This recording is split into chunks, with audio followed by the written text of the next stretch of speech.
Is the music for gathering, right? Yes. Welcome to Labor Day weekend, and welcome to People's Church. It's great to see actually so many people here. I thought there were not going to be that many. I want to especially welcome those who are new or visiting for the first time. We welcome you warmly and invite you to help yourself to some of the pamphlets in the foyer, and also to feel free to just come up to some members and ask questions. And we are all friendly people. As Unitarian Universalists, we share many values, and we also come to the table with our differences. We are challenged to do our own looking for what matters to us most, and what we think matters to other people, to all creatures, and to the world, and the environment, and then say what it is that we care about. And from these questions and answers, we come together in community. Here you are invited to bring your full identity, your joys, your sorrows, and your openness to what is around you into community each week. Please do not hide or erase any part of who you are. It is what makes us whole.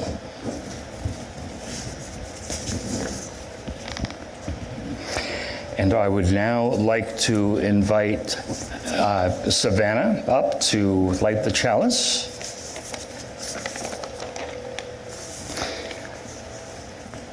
As we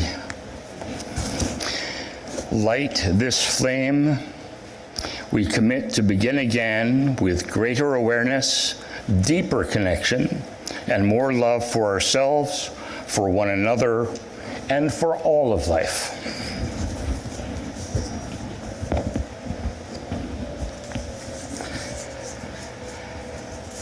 And we have an introit.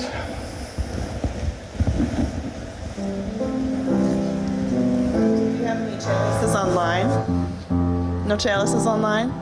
Good to see y'all anyway. I invite you at this time to rise and body your spirit to sing our opening song together. We'll start with the second line down there at the bottom. Ready?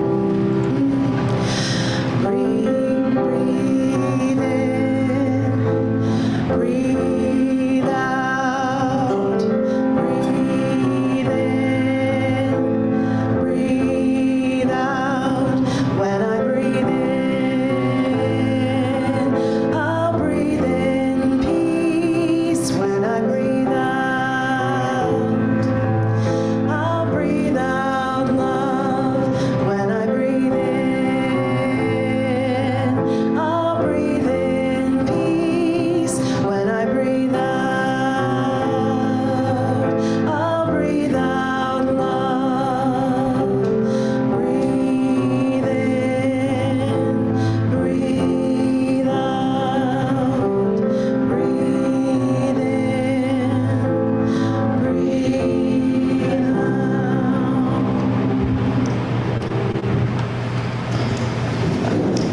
People's Church is a community that supports one another in all times, good times and hard times.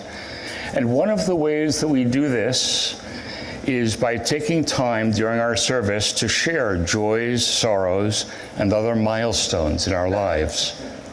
If you wish to share something in our community, please come forward, place a stone in the bowl of water, speak briefly, and tell us your name. And if you are on Zoom, please type your joy or sorrow into the chat box. Thank you. People's people are a generous people, and we support this church in many ways, amongst which is a financial offering every week. And so please be as generous as you can, and we will collect the offering.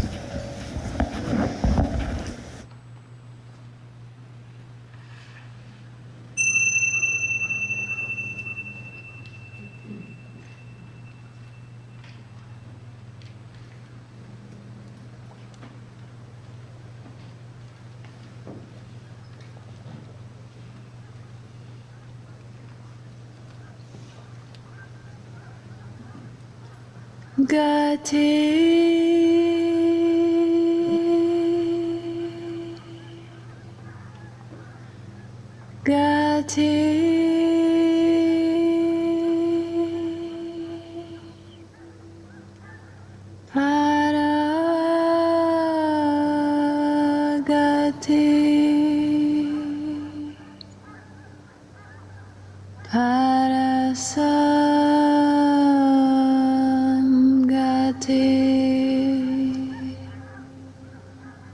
Bodhi Swaha.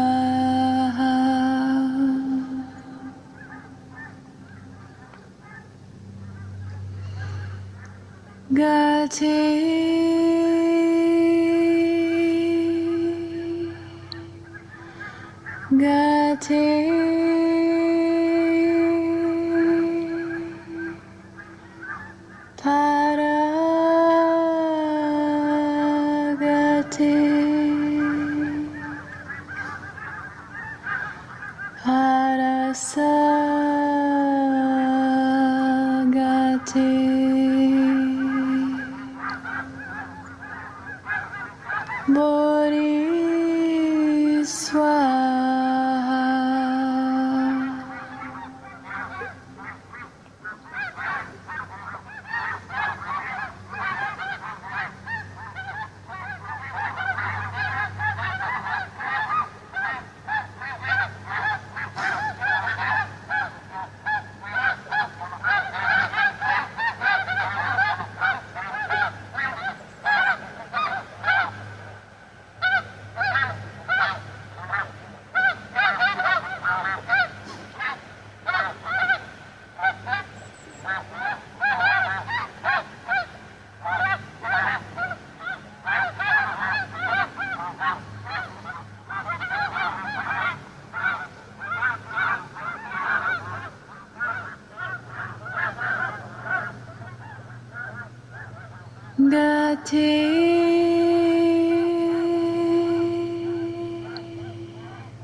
Bodhi Swaha.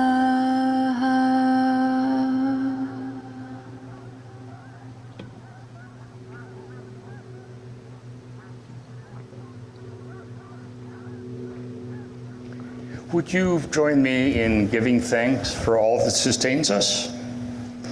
For the countless gifts we have been given, gifts of life and love and sustenance, we bring these small portions to share in the work of love which none of us can accomplish alone.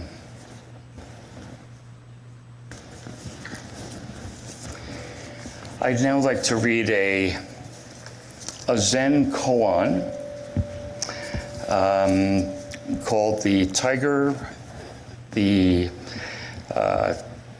Strawberry, and the Woodcutter. The Woodcutter, the Tigers, and the Strawberry. A man was walking through the forest when he encountered a ferocious tiger. To escape, he ran, but the tiger pursued him. Soon he came to the edge of a cliff. With no other choice, he grabbed a vine and climbed down. As he hung there, he looked below and saw another tiger waiting at the bottom of the cliff. If that weren't enough, two mice, one white and one black, began gnawing at the vine he was clinging to. At that moment, the man noticed a wild strawberry growing nearby. Holding on to the vine with one hand, he reached out with the other, plucked the strawberry, and ate it. It was delicious.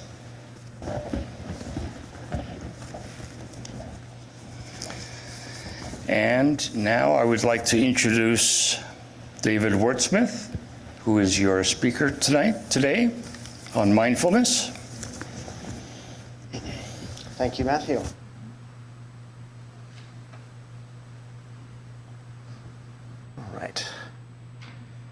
Most of us who live in our hyper-connected 24/7 world of information overload feel a pervasive sense of overwork. There's never enough time to do even half of the things that we have to do, and it feels like no time to do the things we want to do. Yet perversely, we often find that we do have ample time for mindless doom scrolling, perusing social media, and having arguments online. We feel disconnected from our social circles despite having daily contact with all of our friends on social media. And as you can see from the meme, this is not an uncommon feeling. It's a good idea to hit the reset button on our brains every once in a while and take a moment to just be, without striving for any goal or accomplishment.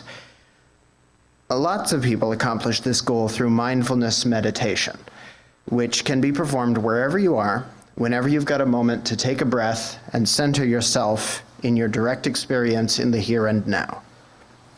Even the late Pope Francis employed mindfulness meditation to help clear his mind between his many papal duties. He remarked in a speech in 2021 that, quote, "Meditation is a phenomenon to be looked on favorably.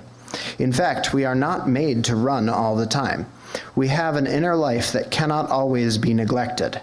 Meditating is therefore a need for everyone. Meditating, so to say, is like stopping and taking a breath in life, to stop and be still." Next slide, please.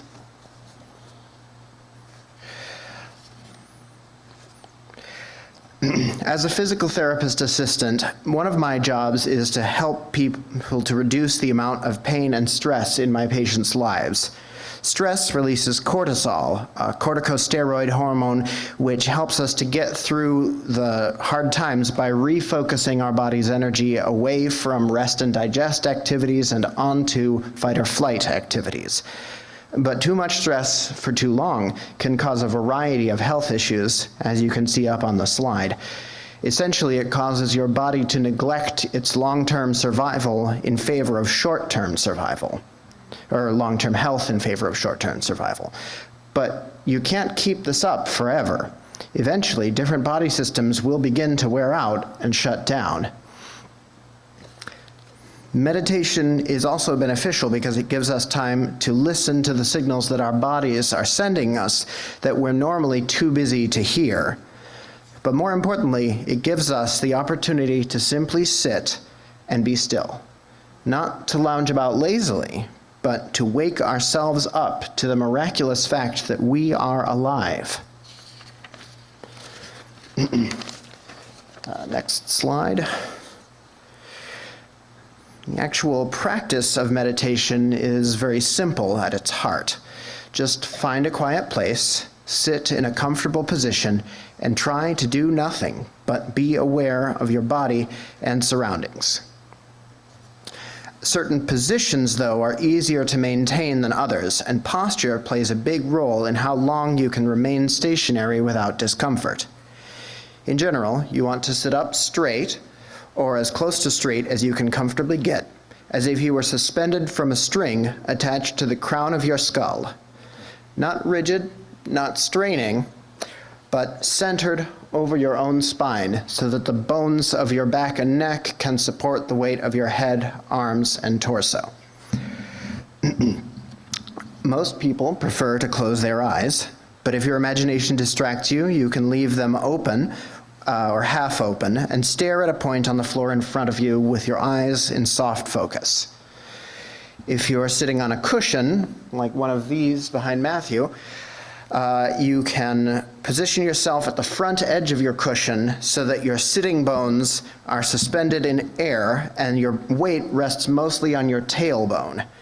This might sound awkward, but if you put your sitting bones directly on the cushion, that compresses the sciatic nerve which runs down the back of your legs to your feet, and your legs and feet will fall asleep after a few minutes. But it's also possible to meditate standing up, or lying down on your back, on a mat or a bed, or on your side, or even while walking around, which lots of people do.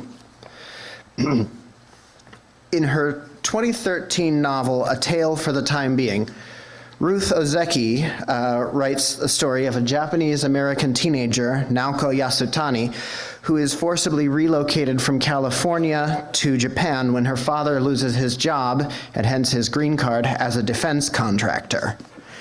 Once there, she meets her 105-year-old great-grandmother, a Zen Buddhist nun named Jiko, who teaches Naoko how to meditate and face her personal demons. In the following excerpt, read by Matthew here, Naoko describes the practice of seated zazen meditation. Take it away, Matthew. First of all, you have to sit down, which you're probably already doing. The traditional way is to sit down on a zafu cushion. Oh, that's the zafu. And on the floor with your legs crossed. But you can sit on a chair if you want to. The important thing is to just have good posture and not to slouch or lean on anything. Now you can put your hands in your lap and kind of stack them up so that the back of your left hand is on the palm of your right hand and your thumb tips come around and meet on top, making a little round circle. The place where your thumbs touch should line up with your belly button, whole cosmic universe, which you are holding in your lap like a great, big, beautiful egg. Next, you just relax and hold really still and concentrate on your breathing. You don't have to make a big deal out of it. It's not like you're thinking about breathing, but you're not thinking about it either. It's kind of like when you're sitting on the beach and watching the waves lapping up on the sand, or some little kids you don't know playing in the distance. You're just noticing everything that's going on, both inside you and outside you, including your breathing and the kids and the waves and the sand. And that's basically it. It sounds pretty simple, but when I first tried to do it, I got totally distracted by all my crazy thoughts and obsessions. And then my body started to itch, and it felt like there were millipedes crawling all over me. When I explained this to Jiko, she told me to count my breaths like this. Breathe in, breathe out, 1. Breathe in, breathe out, 2. She said I should count like that up to 10. And when I get to 10, I could start over again at 1. I'm like, no problem, Jiko. And I'm counting away when some crazy revenge fantasy or a nostalgic memory of Sunnyvale, California pops into my mind and totally hijacks my attention. As you've probably figured out by now, on account of my ADD, my mind is always chattering away like a monkey. And sometimes I can't even count to 3. Can you believe it? No wonder I couldn't get into a decent high school. I can't even count to 3. But the good news is that it doesn't matter if you screw up Zazen. Jiko says, don't even think of it as screwing up. She says it's totally natural for a person's mind to think that because what minds are supposed to do, that is. So when your mind wanders and gets tangled up in crazy thoughts, you don't have to freak out. It's no big deal. You just notice it happened and drop it, like whatever. Start again from the beginning. 1, 2, 3, etc. That's all you have to do.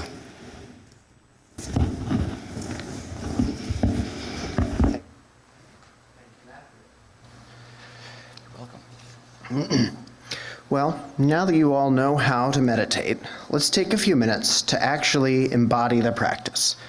Stretch if you need to, loosen up your shoulders, and sit up straight in your chair without touching the back.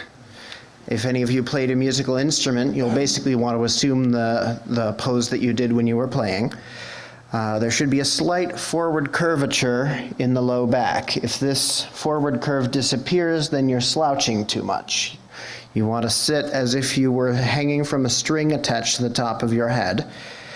It helps if your knees are slightly lower than your hips, since that tilts your pelvis forward so that you're not slouching and rounding the low back. So I'm going to ring a bell right here. This is a little one I got from Five Below.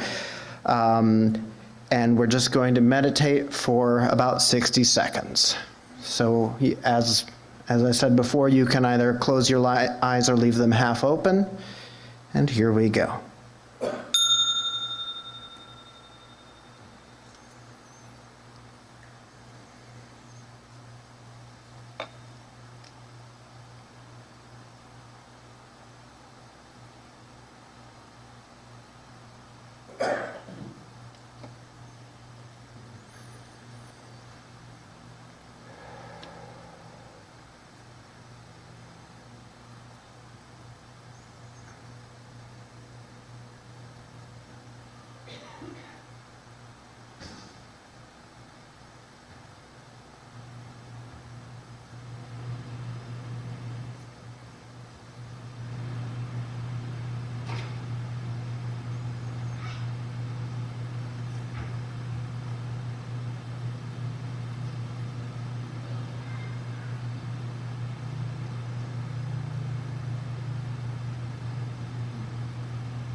All right.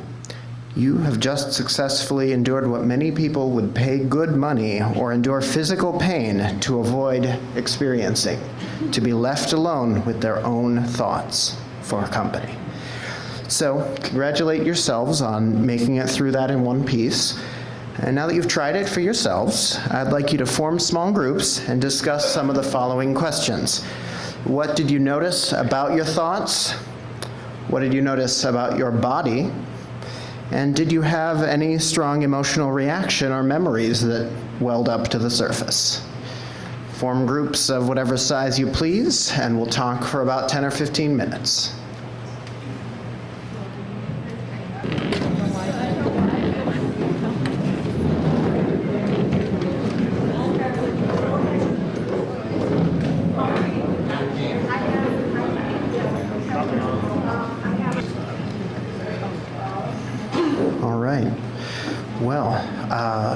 So now that you've all tried it and discussed it, I hope that you'll be able to try it a little more on your own, but don't beat yourself up if you don't make it a regular practice of yours. That isn't the point of this.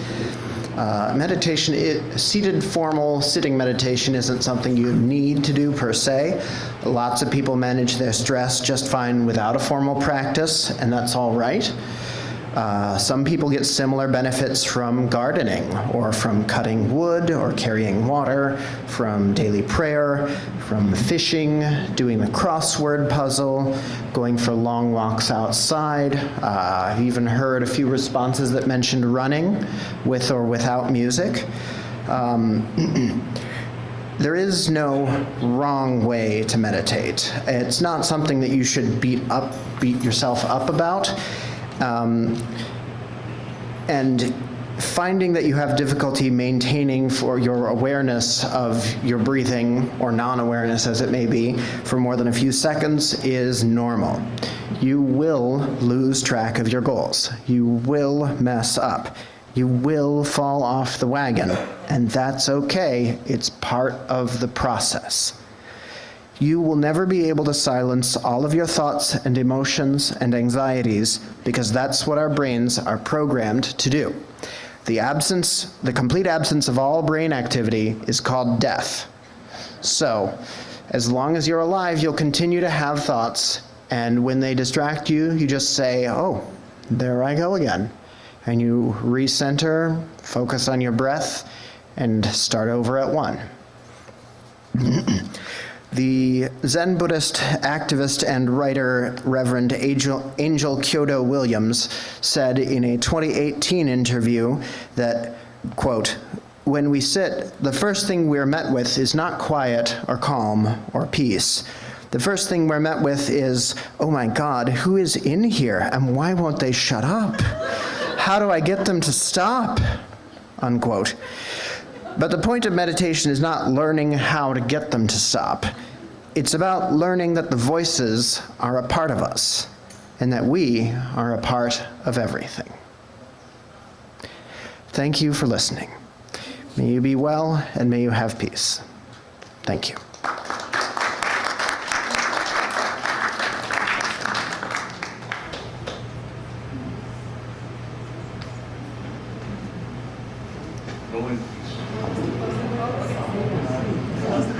Okay, just making sure. All right, so I. Oh, is there? Oh. Did we miss something? We'll make the presentation available for download, but there's the list of further reading will be available online later.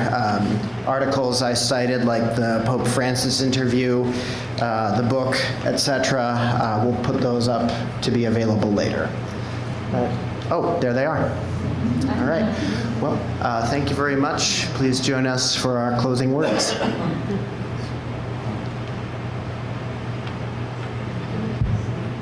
I think we'll do our closing song, so please rise and body your spirit, and we'll do that together.